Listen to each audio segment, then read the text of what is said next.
Hi, my name is Josh, and welcome to my presentation. Now, studying. It sucks, right?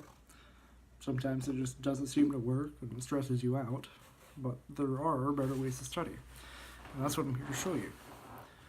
Now, during this presentation, I'm going to outline two of the major complaints that I hear about studying. I will give counterpoints to these complaints, along with how to work against them. Following this, I will explain my own studying habits, the benefits they have, and why they seem to work for me. So from this presentation, you should learn 1. What bad studying habits are and how to fix them. 2. How proper studying can lead to less test anxiety. And 3. How I study and how you can adapt your own studying around it. Now, why does this studying seem to work all the time? Well, chances are, if this is the case, you are studying in a way that triggers short-term memory rather than long-term memory. The difference being that short-term memory lasts anywhere from a couple of minutes to a couple of hours, usually, to long-term memory, which lasts weeks to months to years, even. Essentially, all you have to do is call upon it once it's there. So, first off, how do you study for long-term commitment? Well, mainly I found this comes from repeated exposure. That the night before the test isn't going to do a whole lot for you, especially when cramming. So what should you do to study? Well, as much as you don't probably want to hear this, practice makes perfect. And for example, if you practice a song the night before a performance exclusively, you cannot expect to perform that song well. You can't expect to know what you're doing. You can't expect to do it well. So you should actually treat studying somewhat like playing an instrument. The more you do it, the easier it will become, and the more you'll be able to learn. Now, moving on, studying is stressful.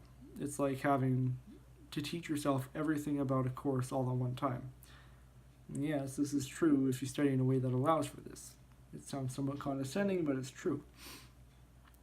Trying to go through every bit of subject's material at once is unreasonable and is often overwhelming.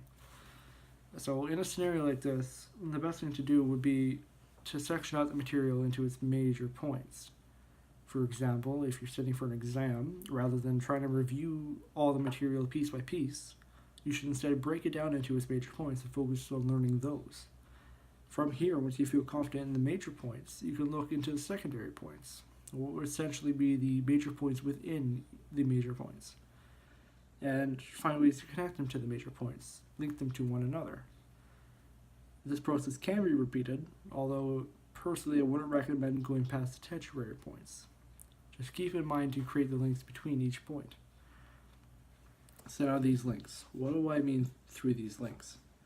So another good way to commit material to long-term memory is to make connections that point to one another. Something like a breadcrumb trail of thoughts. This is why I recommend creating this hierarchy of points. As long as you could commit the first point to your long-term memory, the other points follow suit. So it's similar to the way I write to-do lists, for example. I'll write down things that I need to do on them, and as I go through, I find other things I need to do in the same area. The result is not a long list that seems daunting, but a shorter list wherein I note the main things that need to be done, and sequentially they lead me to do the secondary tasks. In the form of that studying method, you would write down the main points, and as you review the main points, it reminds you of the secondary points. Now, knowing all this, how does it apply to my own studying habits? Well, first off, I'll give myself questions that need to be answered throughout the semester or units. Asking these questions helps with the repetition of materials, which commits to long-term memory.